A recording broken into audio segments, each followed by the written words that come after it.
Here we have a cast iron pan or skillet.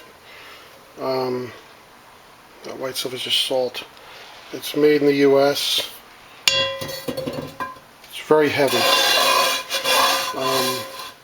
So basically, heat it on medium heat for a while. The thing with cast iron is it takes a little bit of patience. You have to heat it gradually. As you can see, it's a bit shiny. That's because in between uses you keep it coated with some sort of cooking oil, lightly coated, not anything that pools around. And I'll demonstrate later. To clean them, you pretty much just use large like kosher salt crystals, large salt crystals, with some paper towel. And if there's real stuck on food, you would use like a steel spatula as well to grind it in, and you know, use the salt almost like sand. So right now I'm heating it, and I'll show some, I guess, the old standby bacon and eggs, cooking in it later. The key is to heat it on medium heat gradually until the handle gets warm to the touch. And also you see a little bit of smoke coming from the surface of the skillet. And then you would use some sort of light cooking oil, either bacon drippings. As gross as that may sound to some people, it's a very good fat that you can keep in a jar in the fridge, or some coconut oil or something like that. You want something that has a high smoke point. So a lot of these vegetable oils on the market today, these seed oils, just won't do. They have a high smoke point and they burn fast. Contrary to popular opinion, I do not believe that pork fat or coconut oil is harmful to the health when used in moderation. It's actually very healthy oils. They used them for generations and people were fine. As a matter of fact, we have a health epidemic today when people supposedly know what they're eating. Sorry, I'm a contrarian there. You do what you want, but like I said, they make the best high smoke point oils, are saturated. So you could also throw some cut up bacon on the pan to start it off. You know, anything that comes out of that will, of course, be some oil on the pan. So if you're cooking bacon first, you can always just do that. You want to use the medium heat because, you know, if the heat's too high on a pan like this, the food will stick to it. You don't want that. It's not like cooking in non-stick pans.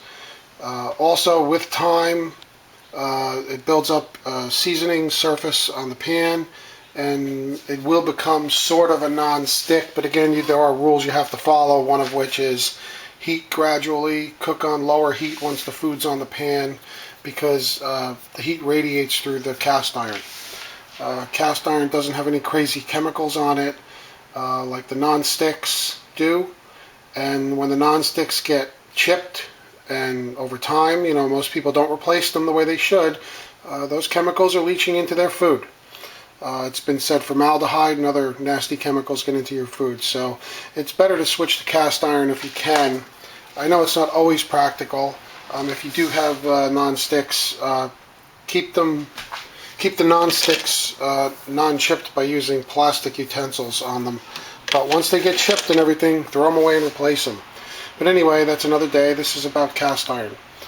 This cast iron pan skillet will last a lifetime. Several lifetimes if taken care of.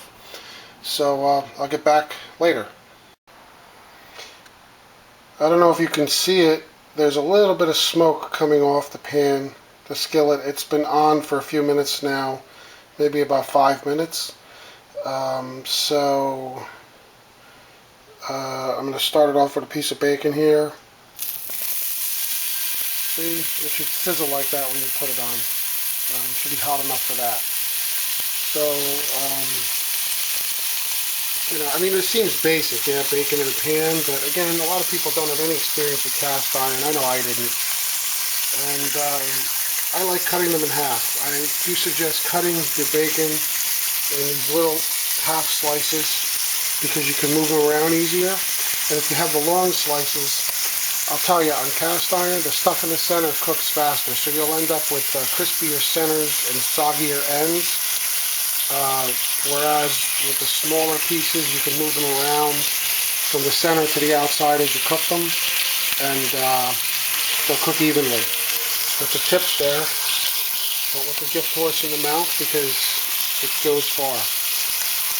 So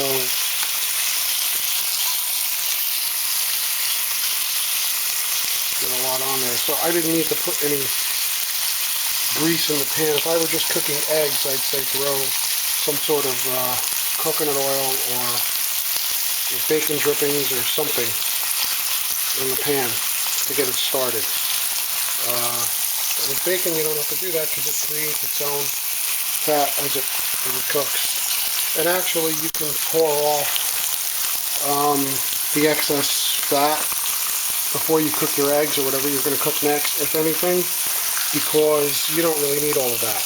And you can save it for the future when you cook something else that requires it. You cook a steak or something here, or anything, even eggs by themselves, that old bacon fat comes in handy. Keep it in a jar in the fridge, it keeps, it doesn't go bad. It's got a very long shelf life. So there we go. I'm going to cook that for a while. Alright, I've turned the bacon once. It's been a few minutes, just so you know. I mean, if you're in a hurry in the morning, you know, you want to have something like this and you're in a big hurry to get out the door, unless you like it, you know, cooked soft, I guess you can call it, not really crispy, you can do it. Cleanup is not really a big deal with these pans unless you turn the heat up too high and things stick and you make a mess. But if you're in a hurry and you want it crispy, I mean, you really are better off using, in my experience, a non-stick pan because you can heat them rapidly and get things going and cook it much faster. That being said, you know, if you're not in a hurry or it's a weekend or something like that, and you get used to using these cast iron skillets, they really are great. So I'm not trying to promote the non-stick stuff, but I'm saying basically the best tool for the job, for the application at hand. But you know, some people may be so used to it that they budget their time well. If you're the last minute type in the morning and you're in a big hurry, you may want to think again. But you know, with some practice, you may be able to do it. And then again, you know, on mornings when you're in a hurry, you may just opt for something like cereal, something quick, or just a cup of coffee, or a bagel on the go. Who knows? If you're a low carb type person, that's kind of tough. Cereal, bagels, things like that. So there we go. It's on its way here.